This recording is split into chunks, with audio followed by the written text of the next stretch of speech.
बिस्मिल्लाहिर्रहमानिर्रहीम। अस्सलाम वालेकुम। पिछली 2 वीडियो में हमने ज़कात के मुतालिक बात की थी। आज भी हम ज़कात को डिटेल से जानने की कोशिश करेंगे।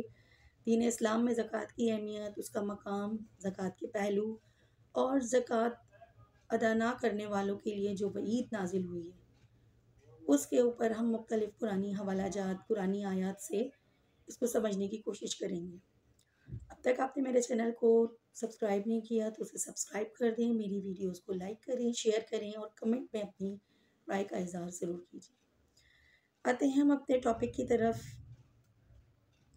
ज़कात में नेकी और अफादियत के 3 पहलू हैं। एक ये कि मोमिन बंदा जिस तरह नमाज के क़याम, रुकू और सुजूद के ज़रिए अल्लाह ताला के हुजूर में अपनी बंदगी और न्याज़मंदी का मुज़ाहिरा जिस्म जान और ज़बान से करता है ताकि अल्लाह की रज़ा और रहमत, उसका क़ुर्ब उसको हासिल हो, इसी तरह ज़कात अदा करके वो उसकी बारगाह में अपनी माली नज़र उसी गर्ज से पेश करता है और इस बात का अमली सबूत देता है कि उसके पास जो कुछ भी है वो उसका अपना नहीं है बल्कि अल्लाह ताला का है, और ये यकीन रखता है कि उसकी रज़ा और उसका कुर्ब हासिल करने के लिए वो ये सब कुछ कुर्बान कर सकता है। ज़कात का शुमार इबादत में इसी पहलू से है। दीन व शरीयत की ख़ास इस्तिलाह में इबादत बंदे के इन्हीं अमाल को कहा जाता है जिनका ख़ास मकसद व मौजू अल्लाह के हुजूर में अपनी बंदगी के ताल्लुक़ को ज़ाहिर करना और इसके ज़रिए इसका रहम व करम और कर्ब ढूंढना है।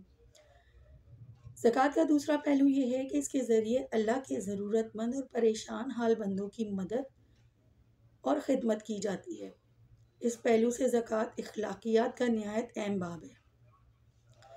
ज़कात का तीसरा पहलू ये है कि जब माल और दौलत की हवस एक ईमान कश और निहायत महलिक बीमारी बनकर सामने आती है तो उसका इलाज सिर्फ़ और सिर्फ ज़कात के ज़रिए होता है। ज़कात की अदायगी इस बीमारी के गंदे और ज़हरीले असरात को ज़ाइल कर देती है, नफ्स की तत्हीर और तज़किये का ज़रिया बनती है। कुरान मजीद में इरशाद हुआ है, सूरह तौबा आयत नंबर 103, ए नबी सल्लल्लाहु अलैहि वसल्लम, आप मुसलमानों के अम्वाल में से ज़कात सदका वसूल कीजिए जिसके ज़रिए उनके कुलूब की तत्हीर और उनके नफ्स का तज़किया हो। एक दूसरी जगह इरशाद फरमाया, सूरतुल लैल, और इस आतिश दोज़ख से निहायत मुत्तकी बंदा दूर रखा जाएगा जो अपना माल खुदा की राह में इसलिए देता है कि उसकी रूह और उसके दिल को पाकीज़गी हासिल हो। बल्कि ज़कात का नाम इसी पहलू से रखा गया है क्योंकि ज़कात के असल मायने पाकीज़गी के हैं।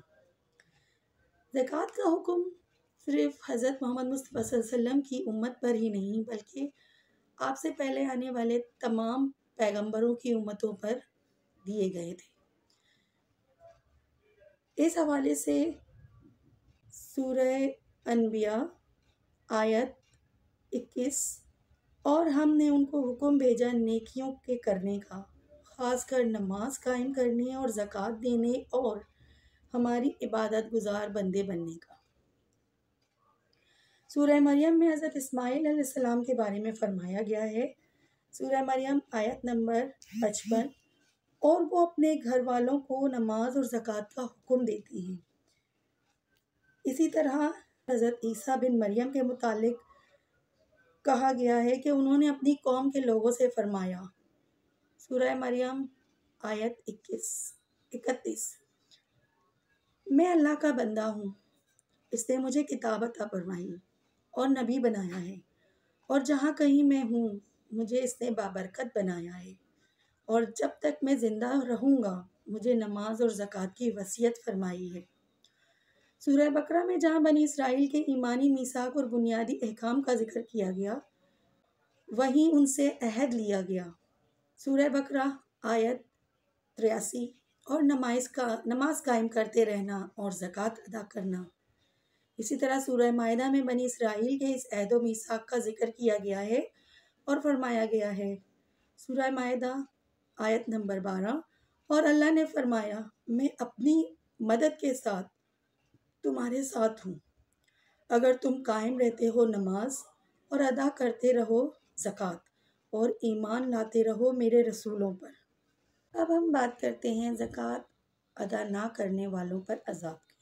बुखारी शरीफ में आया है, हज़रत अबू हुरैरा रज़ी अल्लाह अन्हा से रिवायत है कि रसूल अकरम सल्लल्लाहु अलैहि वसल्लम ने फरमाया, जिस आदमी को अल्लाह ताला ने दौलत अता फरमाई फिर इसने इसकी ज़कात नहीं अदा की तो वो दौलत क़यामत के दिन उस आदमी के सामने ऐसे जहरीले नाग की शक्ल में आएगी जिसके इंतहाई जहरीलेपन से इसके सर के बाल झड़ जाएंगे और उसकी आंखों के ऊपर 2 सफ़ेद नुक्ते होंगे। जिस सांप में ये 2 बातें पाई जाएं वो इंतहाई जहरीला समझा जाता है। फिर वो सांप उस ज़कात अदा ना करने वाले बखील के गले का तोक बना दिया जाएगा, यानी इसके गले में लपेट दिया जाएगा। फिर इसकी दोनों बाछें पकड़ेंगे और काटेंगे और कहेगा, मैं तेरी दौलत हूँ, मैं तेरा ख़जाना हूँ।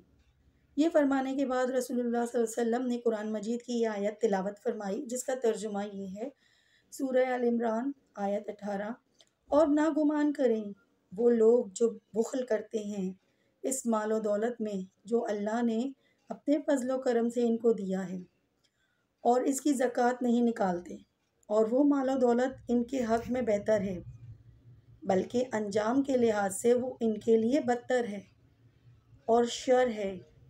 क़यामत के दिन उनके गलों में तोक बनाकर डाली जाएगी, वो दौलत जिसमें उन्होंने बुखल किया और जिसकी ज़कात अदा नहीं की।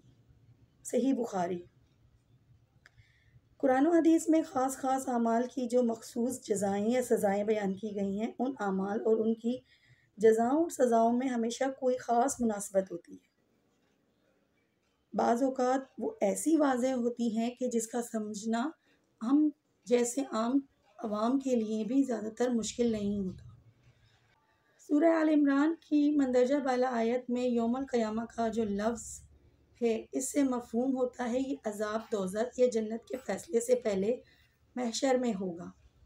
हज़रत अबू हुरैरा रज़ी अल्लाह अन्हा की एक दूसरी हदीस है जिसमें इमाम मुस्लिम ने रिवायत की है, ज़कात अदा ना करने वाले एक ख़ास तबके के लिए इसी तरह का अज़ाब बयान किया गया है।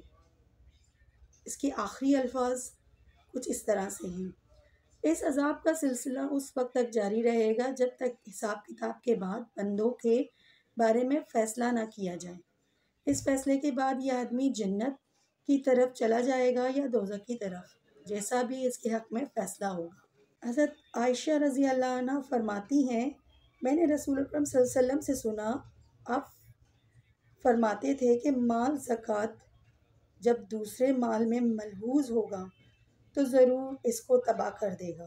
इमाम हमीदी जो इमाम बुखारी के उस्ताद हैं, उन्होंने अपनी